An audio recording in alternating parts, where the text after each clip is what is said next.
We just had a major strike happen here in the United States with the East and Gulf Coast ports going on strike for the ILA union, which has about 85,000 workers. And this is going to cause supply chain issues across the United States, as well as cripple the stock market and the cryptocurrency market, in my opinion. We just had a major hurricane Helena just go through the East Coast, so we're going to talk about that and the impacts that are going on.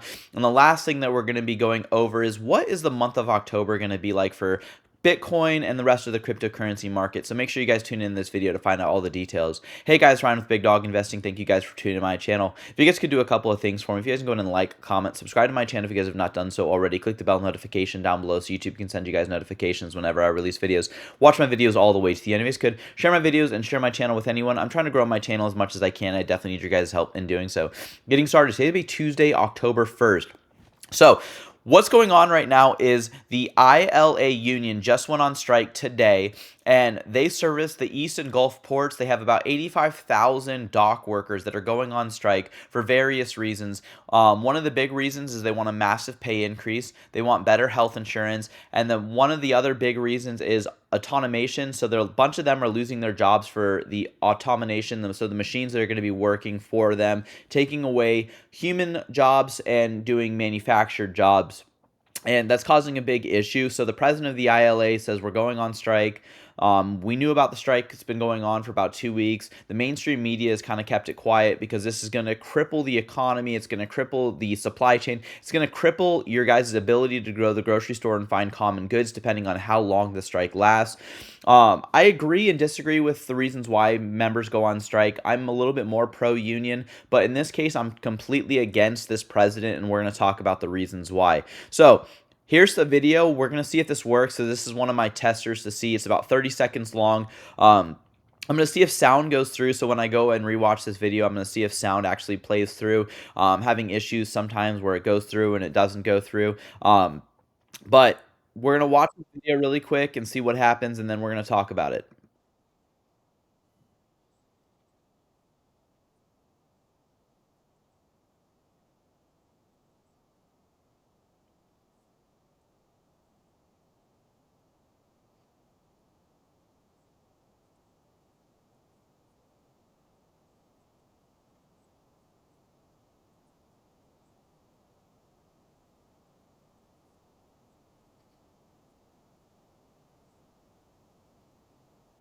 So that's the president of the ILA talking about how, a bunch of people rely on the jobs. And yeah, we completely agree. Everyone does. We need goods coming in here to the United States. One of the big things, though, that he said was food coming here into the United States. So he's for food not coming in here to the United States to service the grocery stores, because that's how the majority of people here in the United States get their food, is we go to the grocery store.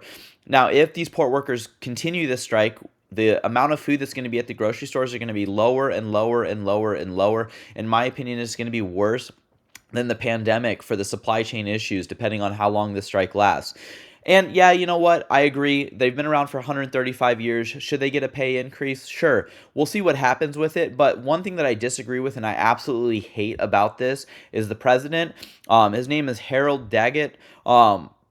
In this interview, I'm not going to play it because it's 1 minute and 40 seconds, and I don't know if the whole thing's going to play with sound, and there's no captions for it, but it's going to be linked in the comments down below. He talks about how after a week, this is going to happen. After about 2 weeks, this is what's going to happen. After about 3 weeks, this is what's going to happen, and he doesn't really care. He says, I will cripple you. I will cripple you. So he knows he's the president. He knows he has the ability to stop the supply chain, and this is going to harm U.S. citizens because it's going to cost their inability to go to the grocery store. Then you're going to have a supply and demand issue, so it's going to cause the price to increase of goods that are just left available.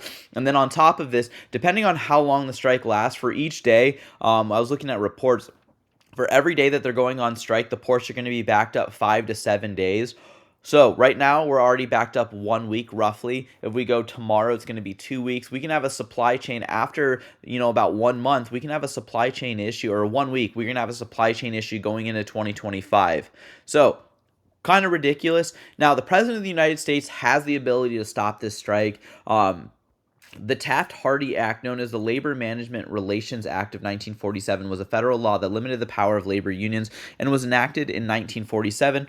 The act was in response to the growing influence of organized labor after World War II, when business leaders feared the labor unrest could destabilize the economy. So President Biden, who is the most pro union president, his words, not mine, is has the ability to stop this strike, or also, when he stops it, he has the ability to tell them that they need to go back to work, last about 90 days while talks go on, or he has the ability to sit them down at a table and talk, find an agreement, and they need to figure it out before they leave that room. That's what this Taft-Hartley Act does. Now, if he's the most pro-union president, he's not going to do this. In my opinion, he absolutely needs to, because if we have a supply chain issue, the biggest issue that's going to happen right now is the ability for Americans to go out and buy goods and services. Two, it's going to impact the economy. This is a less likely, or not less likely, but less important. But we have a lot of people whose retirement is in the U.S. economy and the stock market through the 401ks, stuff like that. And that's going to cripple their retirement. But their biggest issue right now is the supply chain, in my opinion. And that's our biggest concern. So we'll see what happens with this. But yeah, if depending on how long the strike lasts, supply and demand goes up, so the prices are going to go up. And then we're going to have the economy go down, so your stock market and your cryptocurrency market are going to drop. People are going to start losing their ability to go to work because some people rely on goods and services. So if grocery stores don't have groceries to put out, those stalkers at night aren't going to be able to go out and do their job. If depending on how long the strike lasts, if stores are going to have to shut down because they're no longer getting the goods and services shipped to them, it's going to cause major issues. Put your guys' thoughts down in the comments below. What do you guys think of this? We're going to be done with this now. But Peter Doocy just exposed Kamala Harris are fundraising while people drown. North Carolina is underwater, and Kamala Harris is focused on making money unbelievable. So we're going to watch this one too. So if you guys can't hear it, I'm sorry. We'll see if captions work.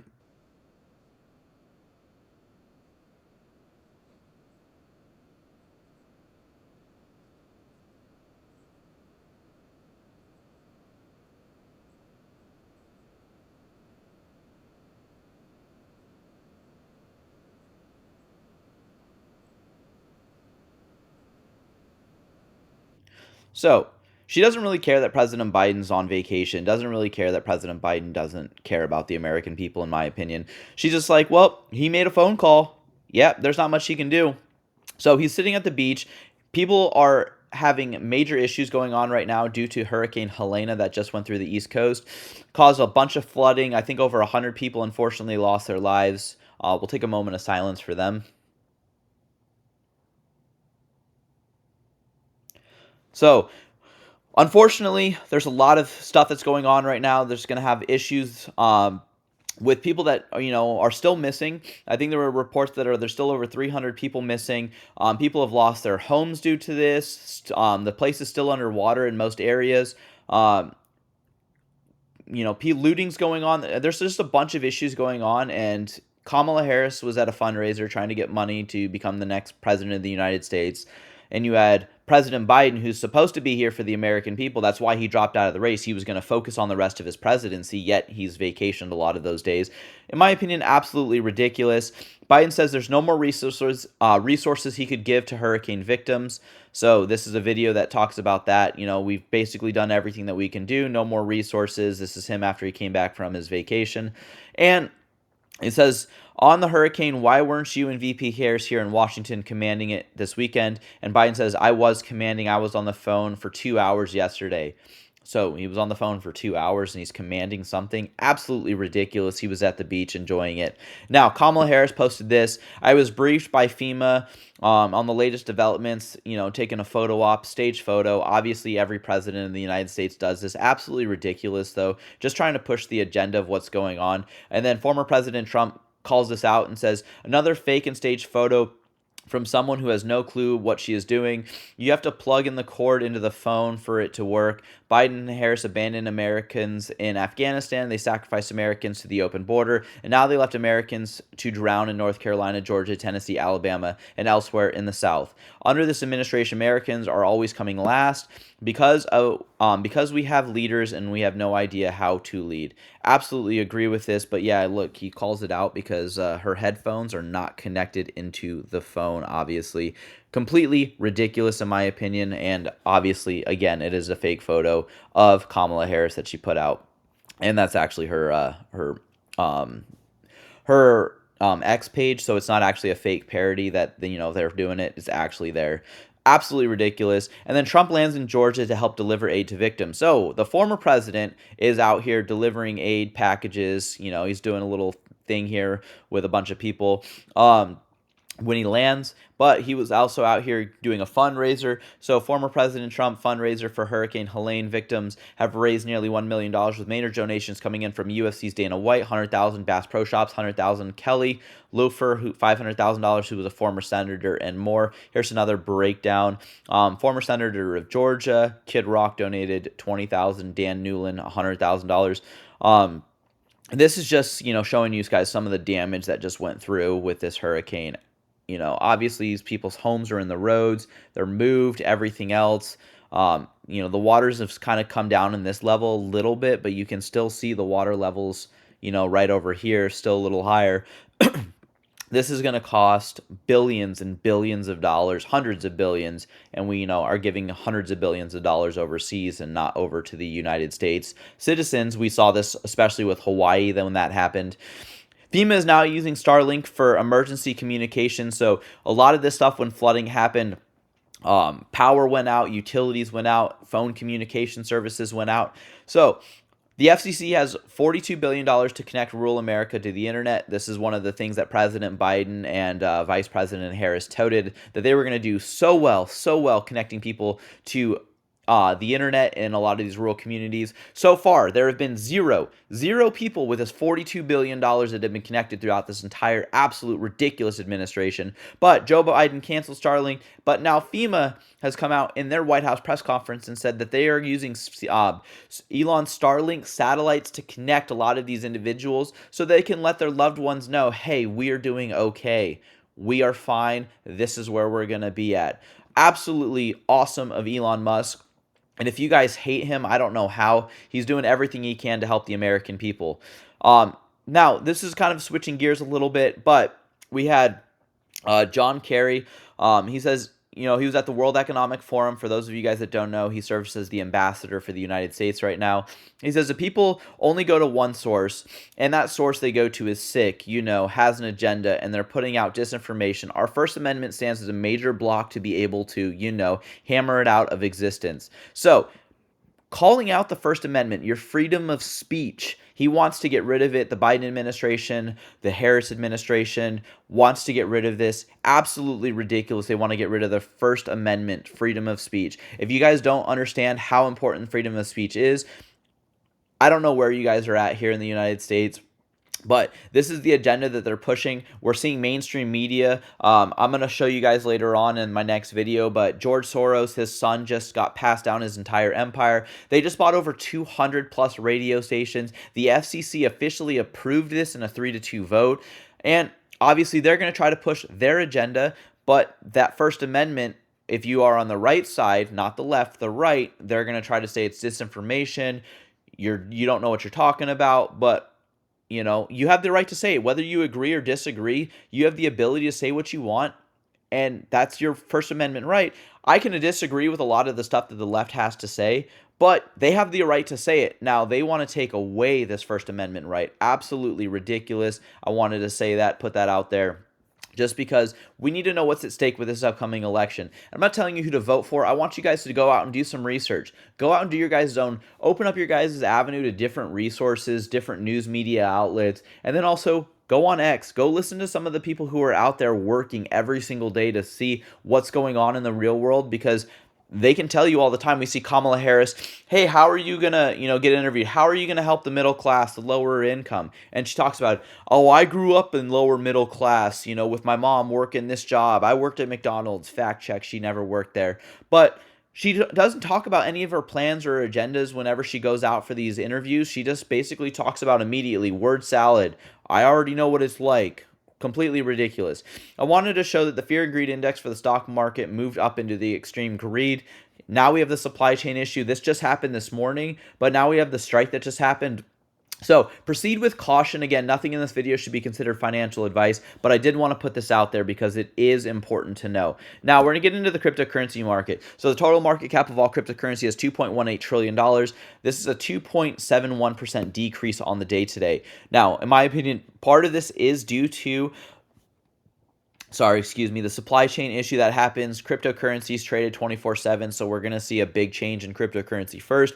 Stock market is down as well. If we look at the S&P 500, stock market is down 75 points, 1.31%. We'll look at the Dow Jones next. Currently down 0.71, so 300 points, 0.71%. So we're there. We're seeing it already. Right now, Bitcoin $61,637, Ethereum $2,470, and XRP just dropped below 60 cents, currently at 59.53 cents. Biggest gainers and losers, the majority are in the red. We'll see a few in the green. FTT, this is the FTX token, absolutely ridiculous. Don't touch it. Their former CEO and founder is in prison right now, and they talked about how they're not going to come up with the exchange. Hex 4.1%. Everything else is in the red. Oh, HNT is going to be up, also helium. But the rest in the red, we're not going to go over it too much. But Bitcoin has just had its best ever price performance in September. So if we look at history as it repeats itself, October, which we're in right now, because I wanted to talk about prices of cryptocurrency, we've seen some really good price increases in October. We've only seen 2 red October since we've started. But we've seen majority in the green, in my opinion. I see a green October, depending on if we can figure out this supply chain issue. Moving on, though, Bitcoin could reach 100 to 200,000 or even higher. There's too much demand and not enough supply. So the mainstream media is coming out and talking about how crazy Bitcoin is and its price potential. We see Larry Fink, who is the CEO over at BlackRock, says, "I believe that Bitcoin is an asset class that protects you."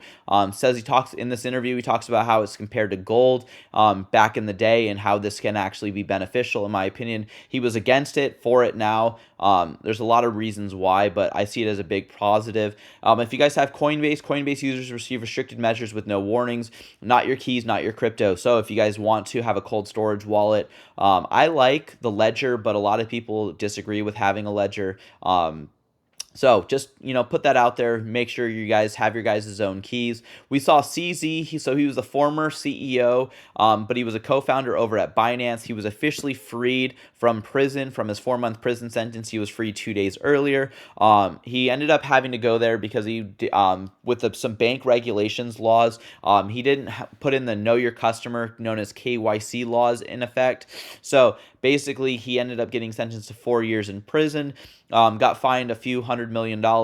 The exchange needed to pay a couple $1 billion in fines, and he was forced to step down. So he talks about how awesome it is, but he wants to talk about the Giggle Factory has been going well and will be a big part of my life for the next few years. So he wants to have another few cryptocurrency projects coming out. XDC had an upgrade officially completed, the XDC 2.0 upgrade. Look into it a little bit if you guys want to. I don't have enough time in this video to go over it. I will go over it in my next video.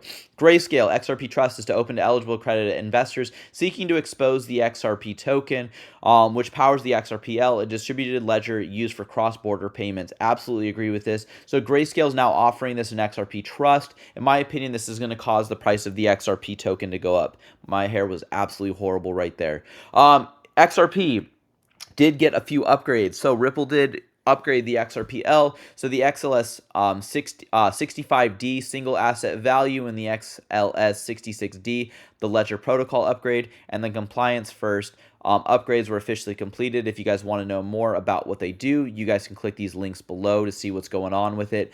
In my opinion, both were actually valuable for the XRPL to get upgraded. See that going very well.